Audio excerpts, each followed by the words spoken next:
Greetings and salutations, ladies and gentlemen, and welcome once again to the Storyteller's Corner. I'm your host, Joshua T. Calkins Truergy, also known as Byron of Sidious. This is American Minotaur, written by yours truly, Joshua T. Calkins Truergy. Chapter 1. Titus exploded up out of his three-point stance, slamming into the densely padded figure before him with an abrupt physical force that would easily have broken an average man's ribs. Grunting and snarling through clenched teeth, he lifted and pushed as hard as he could, hauling the figure nearly 20 yards before he had to drop it with a gasp, panting as he stepped back, hands on his hips. A whistle blew nearby to his left, and the young man looked over at the defensive coach, who had his arms folded over his chest, eyes blocked off behind his shades, as he considered Titus and the other lineman's training dummy bracket. As the good Lord gave John Fogerty one weirdly unique voice, Jacobson, he blessed this team with one strong son of a bitch, the coach remarked with a grin, sauntering toward the college lineman. Titus had been with Buffalo State's football team for 3 seasons now, and soon enough he'd be heading off campus for a portion of the summer, only making his way to the school for practices and to use the team's training facilities. He pulled off his customized helmet and shook his head, cracking his neck in the process. "Well, I do have a natural advantage over some of the guys at this position, sir," Titus observed. "A couple, actually." "That's fair. Kinda wish you'd been able to play with a better offense on the other side of the ball, son. You deserve to be on a team that could make more hay." "There weren't any other schools recruiting me that were this close to home, coach," Titus observed, looking over toward the other sets of push bars that the other defensemen were working on. "Besides, we had a bowl game a few months back, and that's not nothing, sir." "Fair enough." "Well," the coach said, hitching in a long breath and letting it out slowly, the name Reynolds stenciled in fine stitching on his windbreaker, just over the man's heart. "Semester's just about over, son. You going to be taking up the 3-week break?" Jacobson thought about the notion for a moment, considering the sudden sense of time pressing down on him. It wasn't a sensation that had ever crept up on him before, not as a boy growing up, transitioning from middle school to high school, or even when his senior year of high school approached its completion. "I already had my acceptance letter from here, though," he mused as he considered the break. "I had a game plan. What do I have this time?" "Coach Reynolds, you know I love this game, but I want to take some time away, Titus said, looking down at the helmet in his hands.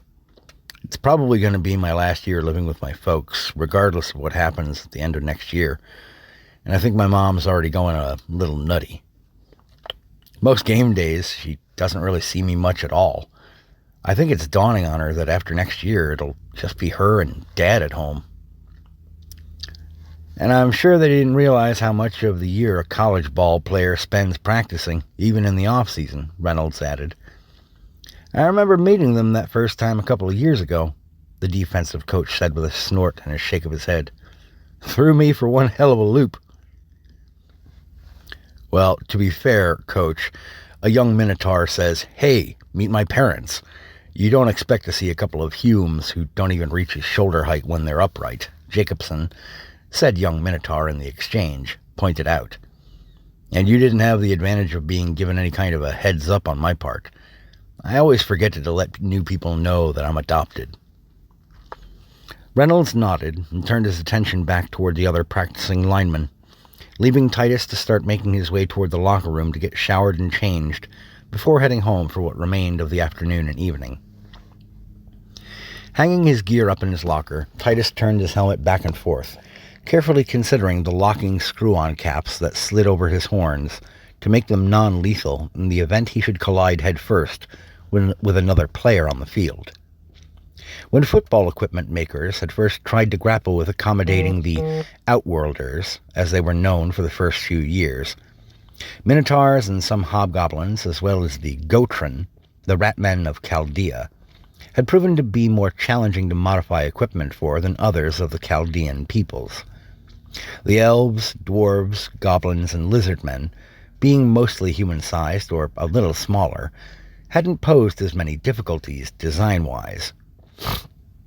The very first suggestion made by human gear makers to the Minotaur peoples was not well considered or received, because it boiled down to, effectively, grind down the horns if you want to play organized sports.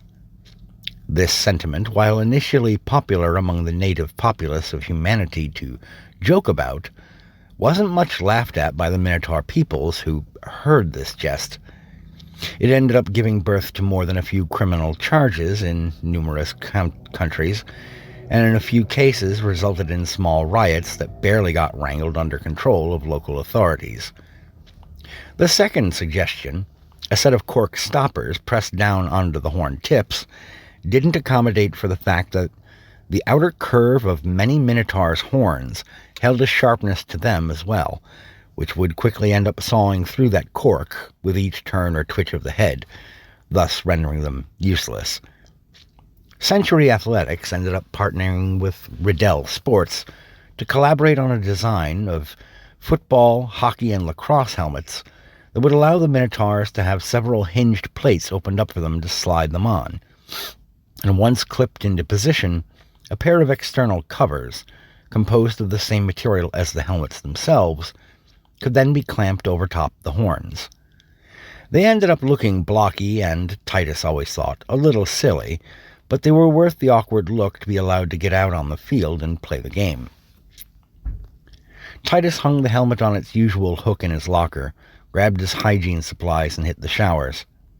Ducking down to pass through into the chamber, he grunted as the tip of one horn, blunted down by its own use of files and sandpaper to minimize the threat that they posed when uncovered, scraped the archway. At 7 foot 1 inch, even ducking slightly didn't always help him. Grumbling, he got cleaned up, headed back to his locker to get dressed in his pedestrian clothes, and headed out for the parking lot attached to the school's field. The F-350 had been, in part, a gift from his father when Titus earned a 3.3 GPA in his freshman year at Buff State. Titus had worked weekend jobs since his freshman year of high school, and before that had always been willing to shovel driveways or mow lawns for some spare scratch. He'd almost never spent a dime of these funds over years, springing now and then for a video game or an afternoon at the movies with his folks or friends as a teenager. As such, when he finally decided to purchase his own transportation, Titus had been devastated to discover that he was still a couple of $1,000s short when he selected a vehicle that was just big enough for him without specific modifications. His father, or dad, John, had been more than happy to cover the gap, allowing Titus to purchase the truck outright, no loans required. As he started the truck, Titus popped one of his earbuds in, cycling to his Rumble app in order to catch up on a replay of a stream that he had started listening to that morning. Sunset was still a couple of hours off, but his mom would have dinner on the table soon enough, and he hated getting home only to find his parents had already tucked in without him. Mindful of traffic as he drove, he snickered several times at his program, a video games and pop culture show put on by a fellow who dubbed himself, quote, hypnotic. The roughly half-hour drive from the school to his family home in Hamburg, New York, allowed him some time to think over what Coach Reynolds had brought up indirectly, that there wasn't much time remaining to consider the course that lay ahead of Titus. "I'll find my way," he thought as he got closer to home. "I'm a Minotaur. We always find our way."